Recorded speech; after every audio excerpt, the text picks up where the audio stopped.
Security and Risk Analysis Basics, Evidence and Inference by Tyler Butler. The United States of America is one of the most powerful data collection entities in the world.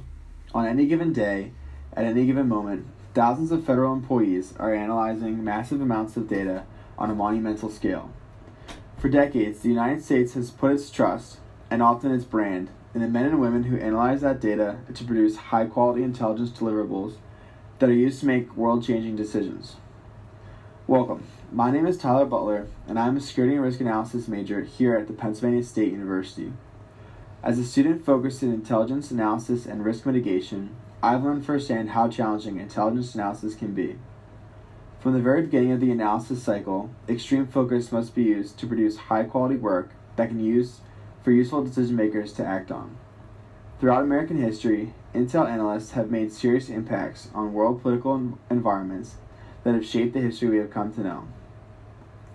Take, for example, the Enigma Code, which was the encryption method of the German Nazi Party during World War II, that was broken, in part, to careful intelligence analysis and processing. The breaking of the code was a major turning point in the war and allowed Allied militaries to predict German movement throughout Europe. In the modern post-9/11 era, expanding capabilities of the United States intelligence community has allowed signals intelligence to be used to thwart over 39 terrorist attempts inside the country. This includes the Richard Reed shoe bomber in 2001 and the Christmas Day bomber in 2009. But just as quality intelligence analysis has led to success stories of history, and famously bad intelligence analysis has undoubtedly led to notorious events. Included in that list is the Pearl Harbor attacks. In 1941, signal intelligence experts had intercepted Japanese communications and were aware of a plan to exploit the United States Hawaiian base. However, poor risk communication models prevented the analysis from making its way to decision makers in time. While the analysis may not have prevented the event, it brings to light the great emphasis that proper intelligence analysis form needs to be well researched and practiced. In this video, I will discuss three important topics, including source credibility, evidentiary weight, and coping with concealment and deception. Each one of these topics are crucial to build quality evidence and be able to inference on them to make quality risk analysis tools. To make a proper risk assessment, source credibility must be established and analyzed. In terms of evidence, weight must be measured in terms of evidentiary weight to describe the impact that each piece of evidence will have on the total analysis. And one important thing to always keep in mind is that concealment and deception will impact a risk analysis, so that must be taken into account. Credibility is the foundation on which an intelligence analysis report is built on.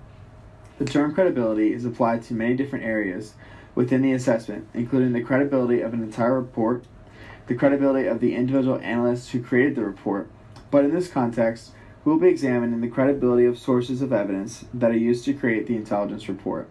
Specifically, we'll be focusing on ways to identify credibility in a human source of evidence. There are four main factors which must be assessed to determine credibility. First is observational sensitivity or capacity. This refers to the main question of, does the source have the powers of observation necessary to make the discriminating evident in his or her report? In other words, the conditions under which the observation was made by the human source should be taken into consideration. Second is the observer expectations. Here we ask, what did the source expect to observe? This goes back to basic human actions, where if one expects a particular event to happen, he or she can perceive a situation differently.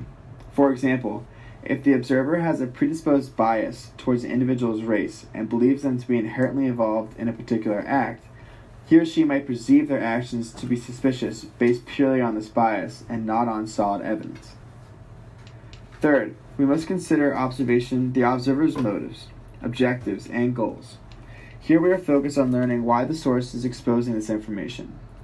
We cannot always assume that human sources are interested in divulging information for the common good, but that often there are ulterior motives. Fourth is observer veracity. This refers to the question of whether the report is trustworthy or faithful account of the source's actual beliefs. With each one of these factors, it is important to keep in mind that credibility is not static, but actually dynamic. Credibility can change over time, and while it is important to gather information from credible sources, often credibility-related information itself can be just as vulnerable as the evidence that is told to us.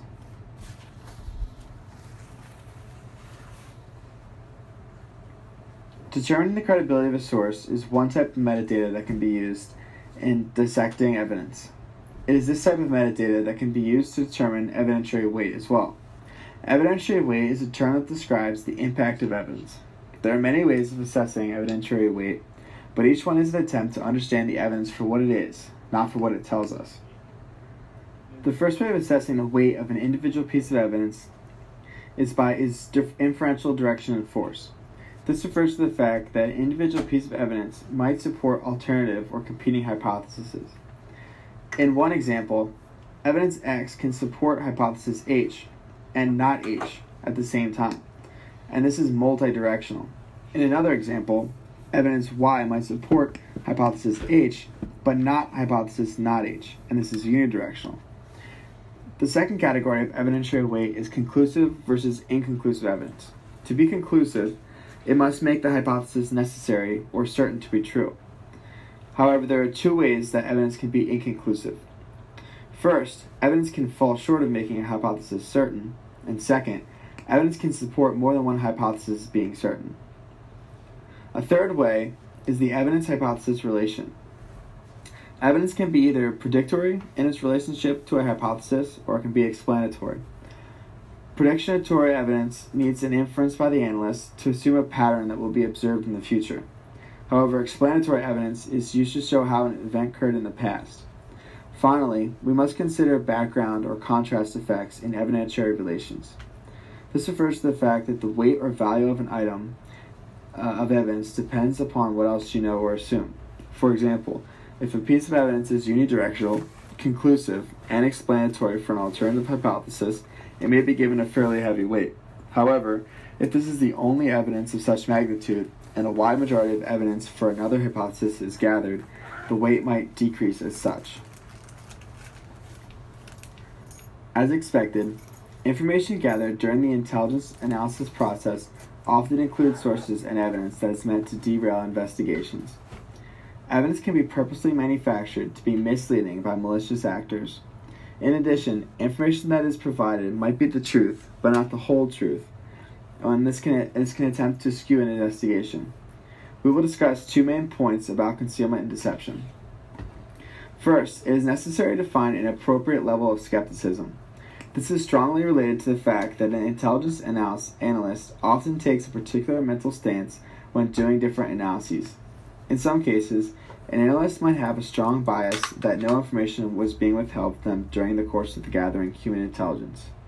In the same sense, the analyst is being too credulous. On the other hand, too much bias in favor of the belief that most of the important information is being withheld will cause the analyst to be too incredulous. In either example, the analyst has the potential to be exploited. Second, it is important to understand that evidence from impeached sources are still relevant. While it is always appropriate to determine the validity of a source's evidence, even false evidence holds value to an analyst. This is due in part because information about a source is often as interesting to an investigation as the information told. For instance, if evidence from a source seems to be inconsistent with previously checked background information, and there is significant reason to believe the evidence was deceptively used to skew an analysis, it reveals not only credibility of the witness, but also information about motive, directionality, and goals of the human source. This information can be used to further the body of information used in the analysis.